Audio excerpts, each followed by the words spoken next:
Good morning. It is Monday, which normally for a lot of people is a day that you go, Monday. But for me, every day is the same. So I haven't mastered my frother yet. I froth it too much and then it doesn't come out of the cup. And I'm like, Dad's like, you just made whipped cream. It's not going to pour out of there. Oh, well. I'll master it. I'll get it down. I'll make pretty pictures on top of my coffee eventually. So yesterday we had church, and it was really good. We're going through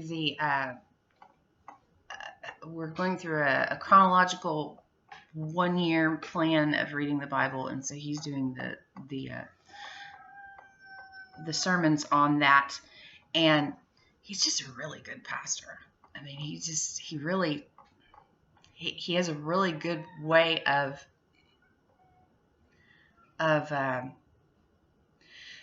keeping you focused on what you're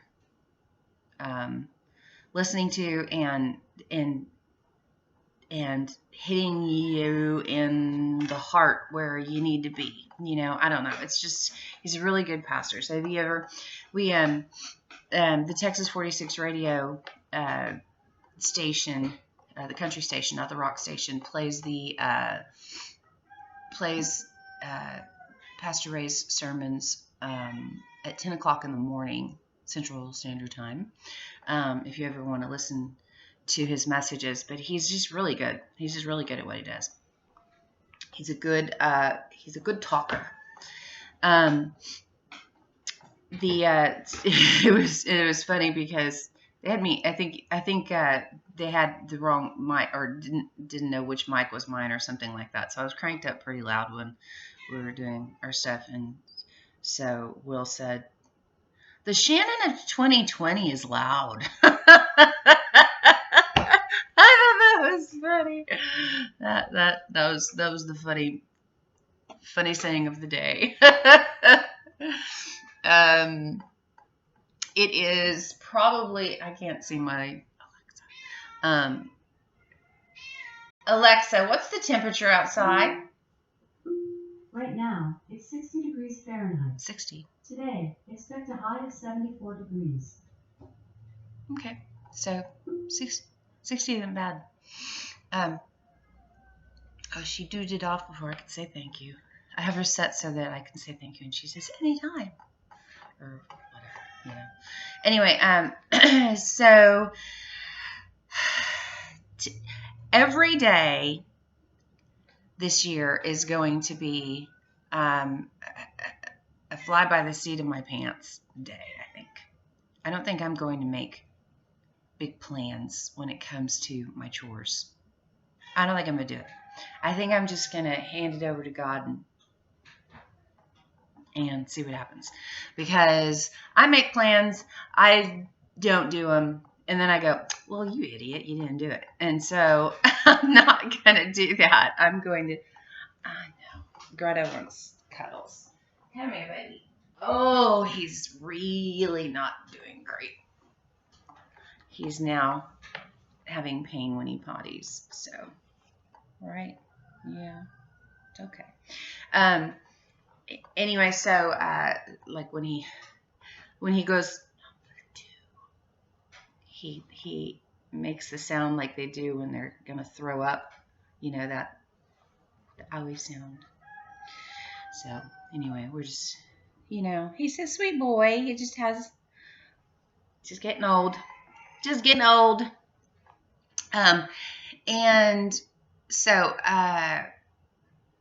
so that's what I'm going to do. So every day is just going to kind of be put into God's hands, and that's going to be hopefully my goal, for one of my goals for 2020 is to not necessarily plan out my day, but just to let him plan it, because I don't have a job outside the house. I can't do a job outside the house because I only have a few good hours in the morning. And then after that, it's kind of like, I don't know. Is she gonna crash and burn? Don't shake. Okay. Is she gonna crash and burn? Is she gonna feel sick? Is she gonna have to nap? Is she gonna have a good day? So you don't know.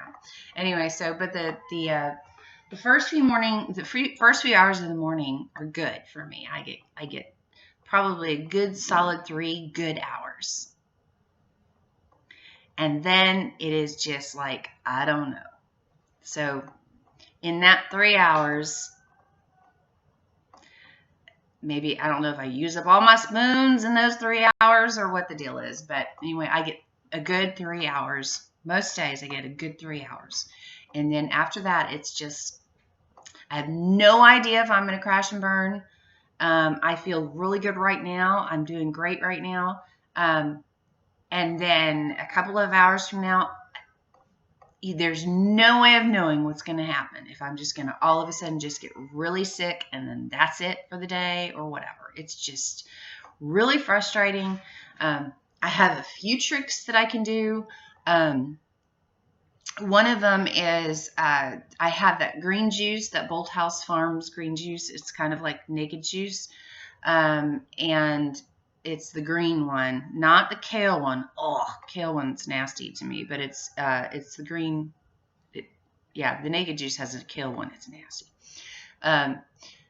So I have that, and then I have which I don't have any right now because Bruce didn't go to the correct store, so he has to go to. I guess he said that they don't have it at that one. They probably do, but it's just probably at a different place. And so he didn't get my celery pineapple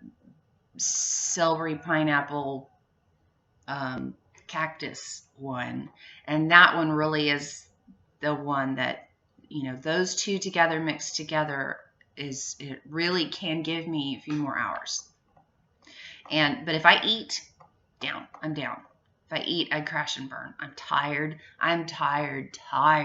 It's like my whole body puts every bit of my energy into digesting whatever it is I ate, and I can barely walk. I mean, it's just the weirdest stuff. So anyway, but I have noticed that I'm doing better. I'm figuring things out. So I'm doing better. I'm having more productive days, or I'm having, I don't know if I would call them productive. I'm having more days where I'm not having flares. Let's put it that way. So, what, can you not get comfortable? He's got his head tucked in my arm like usual, but I think he's like wanting me to do all the,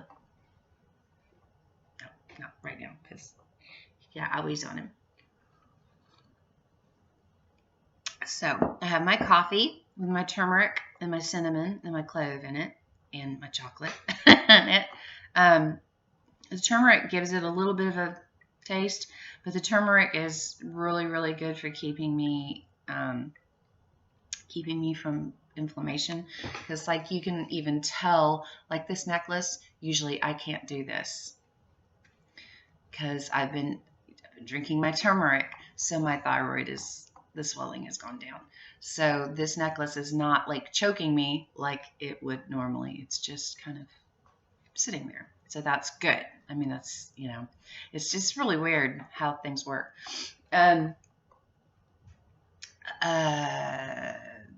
Schwartz and I had a fight. What day was it? Saturday evening. Big one.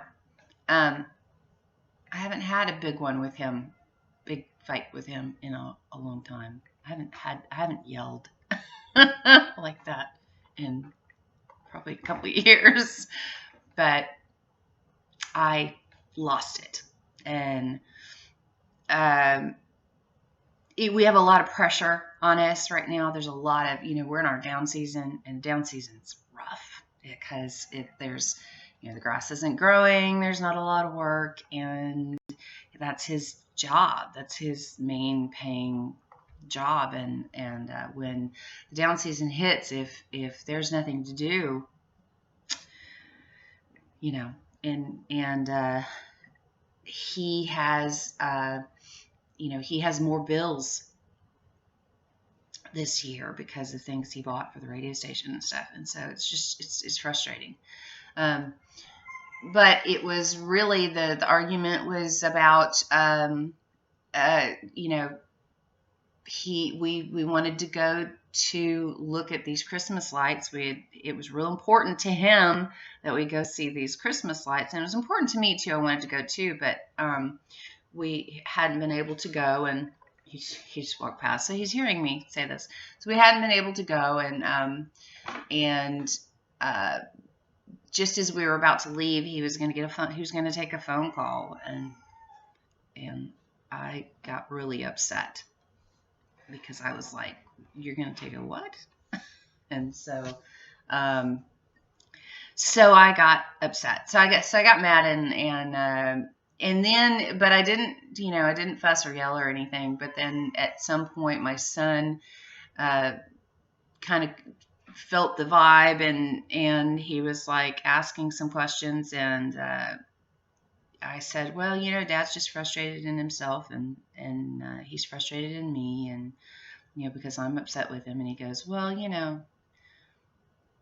it's pretty common for you to be upset with him, or something like that. He said something like that, and that was one of those things where, as a mom, you're always the bad guy.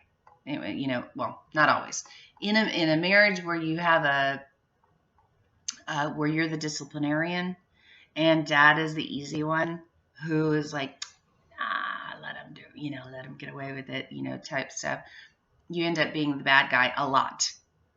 And so when your kids remind you and make you feel like the bad guy, then you really get ticked off. And so that set me off. It was just kind of like, because I get really tired of being the bad guy.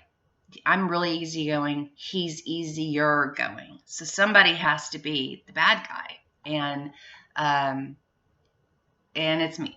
And so it was, when my son said that, it was just kind of like, and my top just popped. Just was like, and then I was so mad because it's not fun being the bad guy. It's not fun being the disciplinarian. I would rather be the mom that is like, oh no, here you go, sweetheart. We'll just, we'll all just go in debt and you can have anything you want. So you're happy. I want you to love me type person.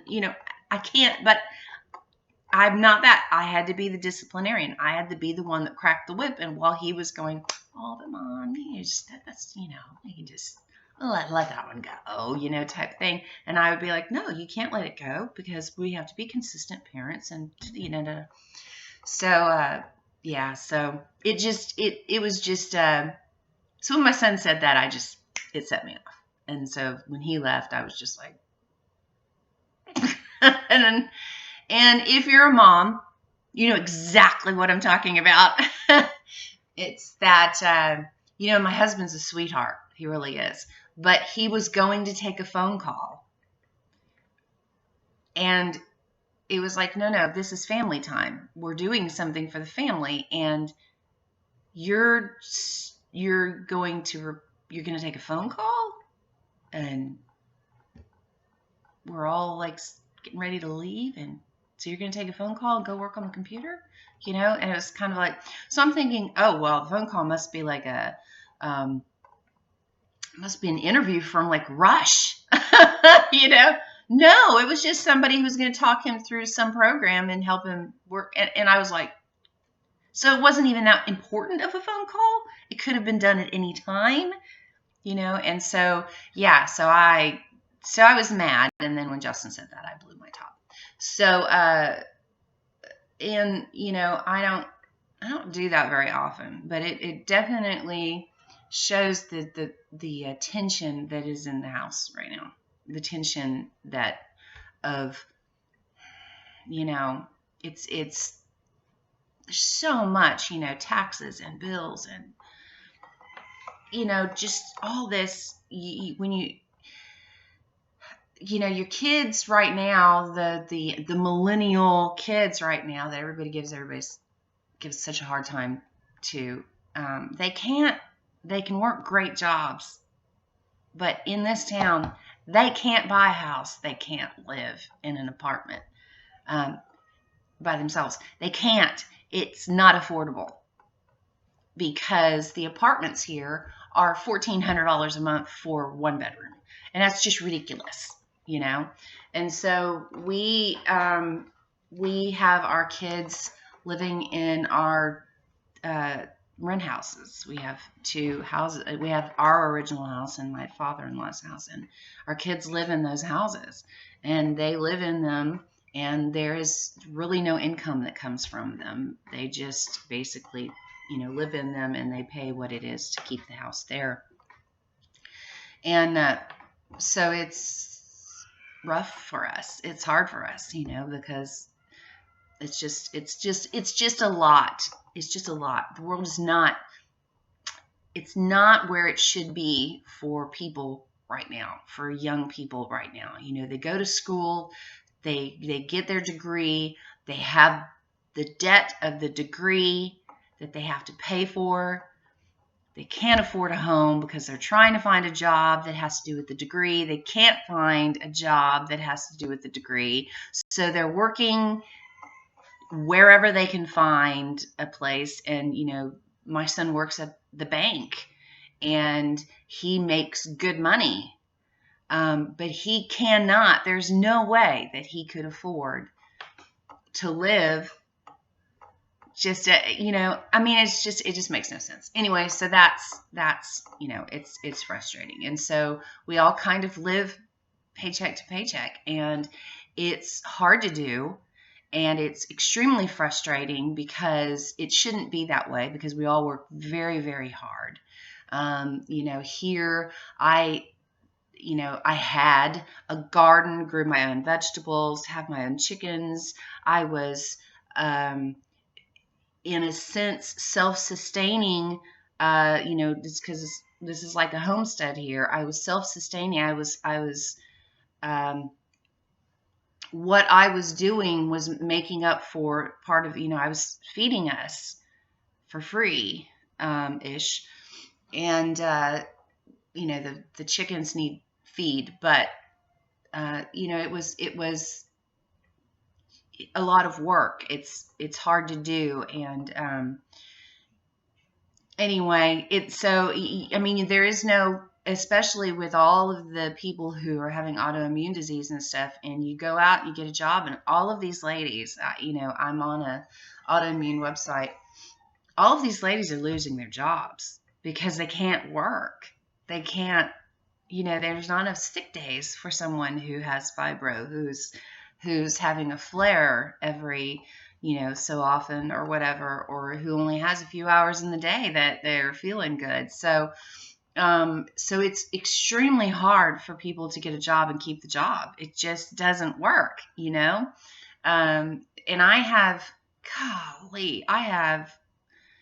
a family member who has autoimmune and, wants to work, but can't. There's no way. She's in the hospital half the time for her illnesses, and but she wants to. She's willing. She's and it's just kind of it's just frustrating. It's just really frustrating. So anyway, I know that there's no way I could take on a job. There's no way. There's no way. I can't. It's not in the cards. It can't happen, because I would be standing there. I would give them 3 full hours, and then after that, it'd be like, all right, I'm going to pass out now. So got to go. Sorry. And it's not, it wouldn't work. So, and I've had people say, well, you just have to push through. You can't push through if you're going to pass out. You can't push through if you're going to throw up and pass out. It's just not going to happen. That's not that doesn't work. I mean, if you have pain, yes, push through, fine, maybe that'll work. But no, not when you're going to pass out and throw up. Yeah, it doesn't work. So, and there's a lot of people, I've had one of my sons say, get a job, just get a job, and I'm like, yeah, no, I can't. So I do everything I can here. I don't cost my husband any money. I don't get my nails done. I don't get my hair done. I buy the cheapest makeup there is. All my clothes come from secondhand places, and I don't go shopping. So, I mean, I bought a frother though. I did buy that. But it was only like $8. So that. But I just don't. So I stay home and I try to make up the difference from, I try to cost nothing. I try not to be a burden. And that is the autoimmune mentality. I try not to be a burden. I try really hard not to be a burden on the house. I try really hard not to be a financial burden I try to make myself as small as possible so that, I just got a hair in my car. I try to make myself as small as possible so that I don't cost us anything, so that, and that's just so wrong. That's not how we should do that. That's not how we should do that. And when I was explaining that to my rheumatologist, she was like, no, you need to, do the best you can. You need to, you have the right to a life, and you need to do things that make you happy, and so I have changed that mentality. I no longer feel like a burden, but I know a lot of people who do, and that's horrible. It's horrible because you get, fibro alone chemically causes depression because it chemically changes your levels in your brain, makes your serotonin drop, and it makes your pain receptors elevate, and so you have pain and depression. And so if you talk to someone who has fibro and you're thinking, you're like, hey, how's it going? And they're like, fine. They're not fine. They live with pain. They live with this. This is just part of who they are. It's part of their new normal. It pisses them off, but they have to do the best they can with it. And if they're working a job, you will see them at times, probably at the end of the day, and their eyes are really little, and they look really, really tired, and probably every single muscle in their body and every nerve is screaming, and they are probably feeling really, really bad. And on the weekends, they're probably flaring like crazy and in bed for 3 days watching movies because it's all they can do, and sometimes not even that because their eyes hurt. So, so that's life in a nutshell. And so I have 3 hours, and this video actually takes some of my spoons. If I were to lay my spoons out right now, the spoon theory, you only have so many. Let's say you say I have 12 spoons in a day, and each thing that you do uses up a spoon. Let's say you clean your kitchen, that takes 3 spoons. You take a shower, that takes 2 spoons. That sort of mentality or theory. This video alone takes a few of my spoons, but it is something for me to do. It's something for me to accomplish in the 3 hours that I have in the morning, where I want to accomplish something, where I want to feel good, where I want to get dressed and put on makeup and talk to my family in Australia and North Carolina and Germany and all the different places they are all over the United States. And I want to be able to talk to them, and I want to be able to, have them hear my voice and whatever, see what's going on. And I love my family. especially my cousins. I've got these. I got these frames for Christmas, 2 frames for Christmas, and they rotate pictures out.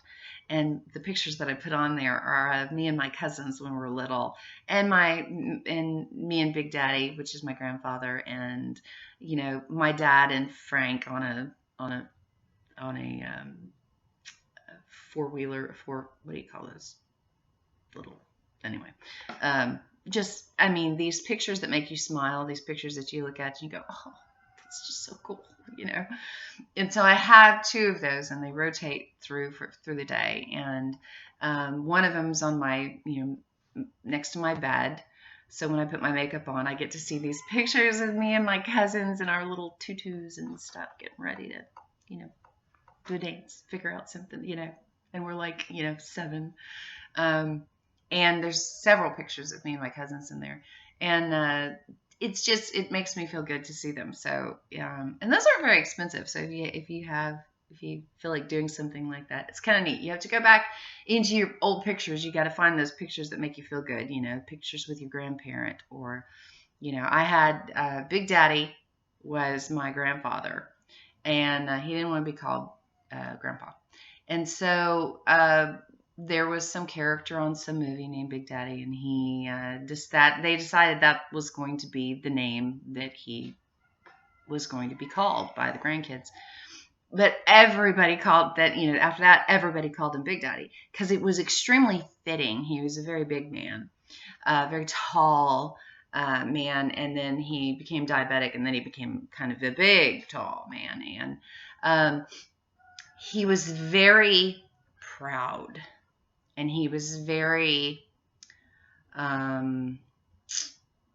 meticulous, and he had wealth, and he was proud of his wealth and his power. In a sense, he had a large business, and he liked to walk in like king. And he was, to us, it felt like he was king. You can ask any of his grandchildren, and even his children and his in-laws, they all treated him like king because that's what he was like. And so I have one picture with him where I'm a little girl and he's hugging me, and that didn't happen often. He loved his grandchildren, he loved his family, but he was not real into kids. He was not real into that sort of stuff. My grandmother wasn't either. But they loved their family. So they loved the vision of the whole big family. It was like, they loved that. They weren't real they didn't have toys in their house for us to play with and stuff like that. It was more like you sit on the floor, here are these pillows that you can sit on, stay off the couch, don't go into the non-touchable room. There are no toys here, so here's this, ashtray. I'll pop the ashtray out. You can have the tire part of it. It's like it was what it was. It was what we were used to. And so as grandkids, you can talk to any of us, and we can smell the house. We can see the house. We have the feel of the, just like, wow. And anyway, so that's kind of neat. So I have those pictures of me and my family, and that's a lot of the reason I do some of these videos is I don't know, just for people who go through, maybe have similar situations they go through with, and that was the other thing with the fight that I had with my husband, was because he had wanted to go on a Thursday to this lighting, this Santa's Ranch thing. That's really a really beautiful thing to drive through. And he had wanted to go on Thursday, and I couldn't because I was sick. And I felt so bad. I felt so guilty for not being able to go, and we thought it was the last day, and and all this. And then he said, "Well, Saturday's actually the last day," so because he looked it up and everything. So it's kind of like Saturday's the last day. Okay, well, I will make sure that no matter what, I am ready to go. And so I was not feeling great, and yet I was like, okay, let's go. And so then when he decided to take that phone call, it was an accumulation of so many feelings, and then just me just like, I'm sure Alex could hear it all the way down at the other end of the thing. We try really hard not to fight in front of our kids, even though they're older now. But yeah, so that was how that went. So this year, we talked to somebody yesterday, and they were like, my goal this year is to be a better dad, a better father, better husband, better, and I was like, I think that's what everybody's goal is. I think that's what everybody's thinking this year. Everybody goes into the new year thinking, I'm going to be a better husband, I'm going to be a better wife, I'm going to be a better mother or father, or I'm going to be a better person, I'm going to do better, I'm going to eat better, I'm going to take better care of myself. Everybody goes in with this gangbusters, I'm going to do these things thing. And I think when it comes down to it, we start, or we try to start, and we just like, the engine just isn't going yet. You keep pulling the string of the mower. It's just not starting yet. And we're all just like, we're still pulling the string. It's just not going. It's not turning over.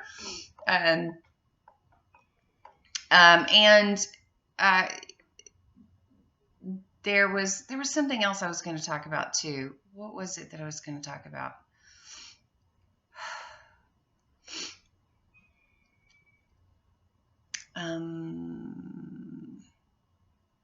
Hang on, I'll have to pause this and think for a minute. Okay, I remember what it was. So we have gotten into this habit now. I don't think I totally understood. I don't think I totally put all my thought into why we do this. But you know how as kids, it was always like, the kids would go to preschool or whatever. And, even when we were kids, there was a time to say grace, to bless your food or whatever. And, I don't think I really put a lot of thought into it. I don't think I really understood it as much. But then as I've been going through my Bible readings and all that kind of stuff, I've realized that in every situation, they bless the food and break it. And then I ran across a verse that talked about when they had different faiths that said, not to eat this and not to eat that. And he said, God made all things good for us to eat. And so as long, and it had something on there with like, as long as you bless your food,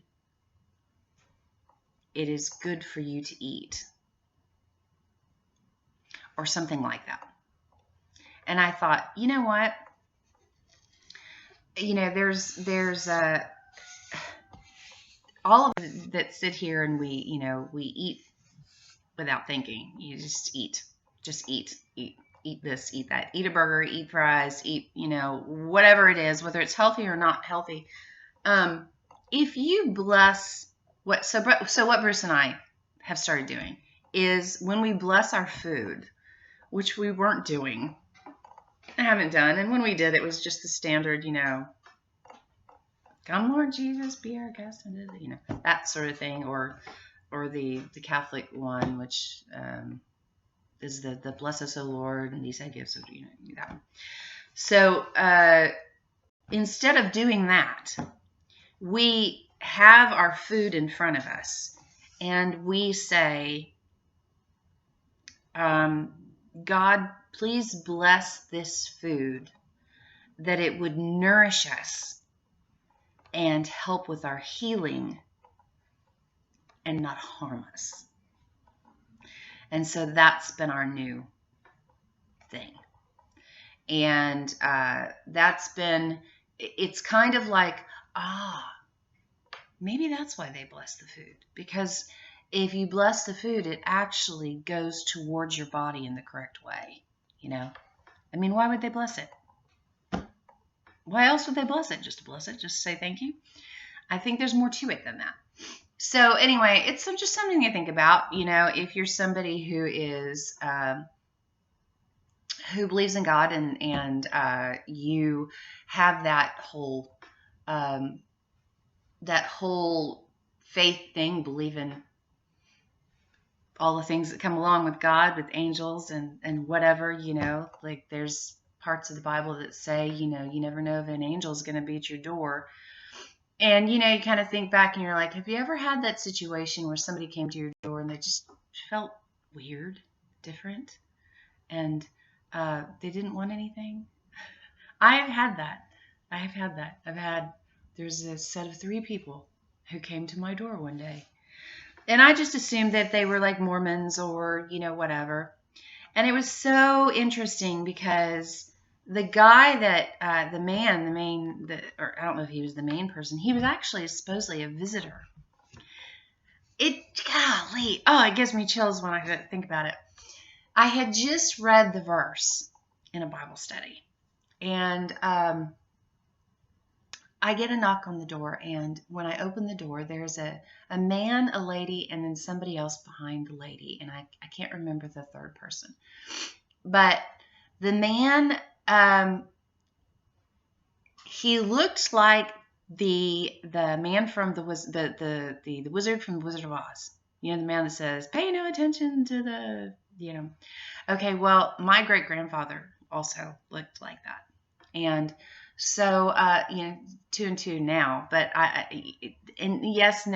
know. Don't think I'm crazy that might have, but the Bible does say angels can come to your door.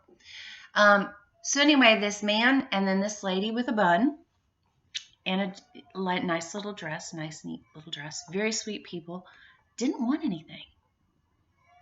They didn't want anything. They came to the door, and he had touched my rosemary bush, and he said, "Isn't this just the most amazing smell? And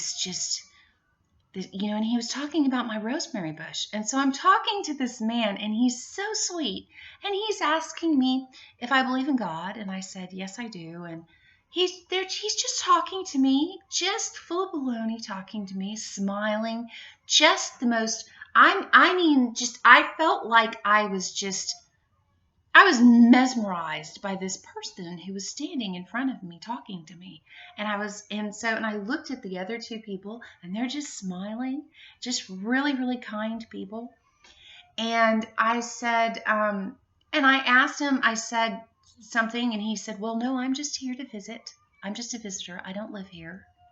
And I'm like, and this whole time in my brain, I feel like it's exploding. I have angels at my door! And maybe I didn't. Maybe I just had Mormons at my door, or whatever. But whatever it was, there was nothing they were going to give me. They weren't going to give me a pamphlet. They weren't doing it. They were just asking me about my relationship with God, and that was it. And then they just said, their goodbyes or whatever, and they left, and I closed the door, and I ran, and I got my phone, and I went, I called my husband, you're not going to believe what just happened. And I was so excited. That was such a big day. And it had happened right after, I had read a verse that talked about giving the least of these a cup of water, and a woman had come to my door asking for a cup of water. And I was like, whoa! So it's like, this was all within like a month or 2 of each other. And in one particular Bible study that I was doing, my very, very first Bible study I was ever doing. And just crazy stuff. That's when people are like, well, God doesn't exist. I'm like, oh yeah, he does. Yes, he does. Because when you can feel it in your heart, when you can feel it, yeah, Yeah, he does. Yes, he does. No, believe me, I know he does. Anyway, just very cool. Gosh, when I think of that story, it's very, very cool to think, how many times, how do you know? You don't know. You don't know if the Bible says you never know when angels will be at your door. You don't know if you've ever spoken to an angel. They visited Earth a lot in the Old Testament and the New Testament. So you never know. You never know. So anyway, I'm 40 minutes in, so I guess I better shut my mouth and go on with my day. But so this video is probably going to be more for people who have autoimmune, more for moms, and more for, I don't know.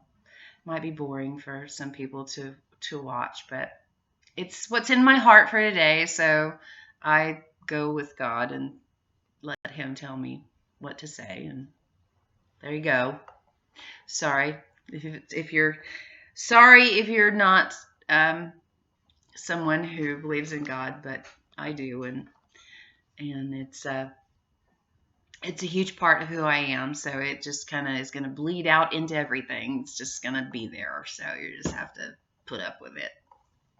Oh well. I'm not ashamed. Anyway, so I really do hope y'all have an awesome time. And I know there's a lot of people who are like, you and Bruce have such a good relationship. Yes, but we do fight. And I do explode, and he does get ticked off. And then, we do the next morning. I didn't talk to him that night afterwards. I just went to bed. And then the next morning we sat on the part of the front porch that is clean, and on the swing, and talked about some of it, and I cried, and I'm always crying, I guess. I'm like real sensitive. Dope. And we did some reading in our marriage book, and then in our devotional book, and it was like it said exactly what we argued about. Then Bruce was like, did you pre-read this? And I went, no.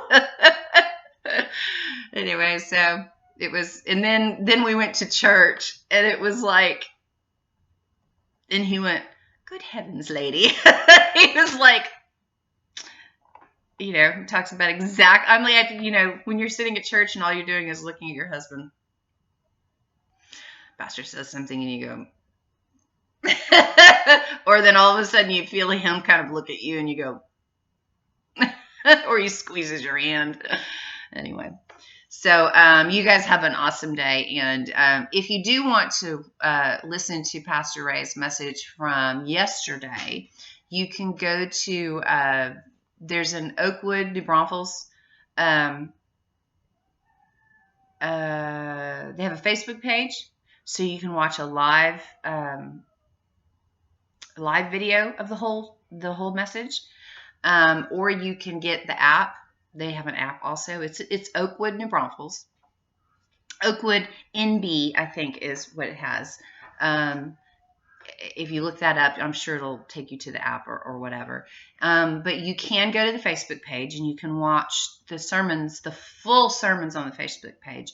What Bruce puts on the radio is going to be just kind of a grab bag stuff. So it's not going to be necessarily the sermon. Sometimes it will be the sermon from the previous Sunday, but sometimes it's going to be like a grab bag thing. It's going to be like a sermon that he pulls out of whatever is there and he puts in, because maybe Pastor Ray didn't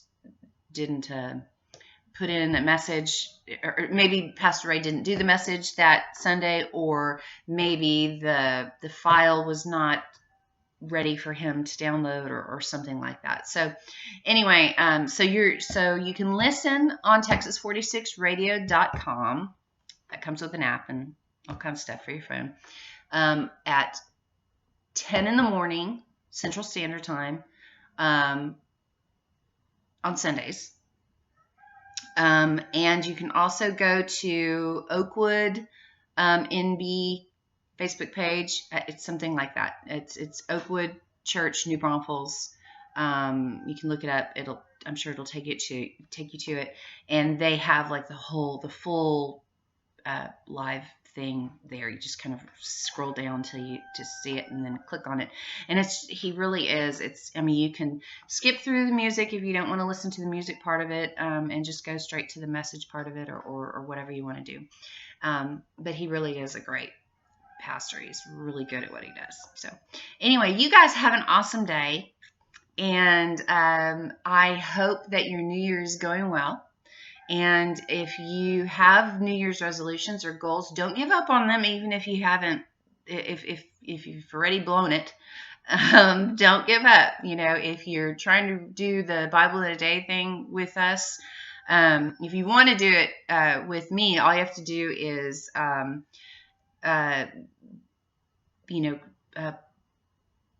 I can link to friends on Facebook, and I'm wondering if Oakwood has a link too. Anyway, so there's a bunch of us on our YouVersion app that are reading the YouVersion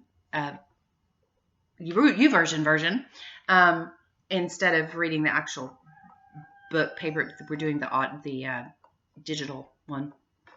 So I'm doing both. And so if you're behind, we're only 6 days in. It won't take very long to catch up, or you could just start where you are, and either one's fine. And it's interesting. And then the messages that Pastor Ray does will be based on the reading, so that's kind of cool. We're going to walk through the Bible this year. So anyway, you guys have an awesome day, and I'm going to let you go now. I promise. And hopefully I will, be on again tomorrow, and maybe Schwartz will join me, so it's not so boring, not just me talking. But anyway, so have fun, and we'll talk to you later.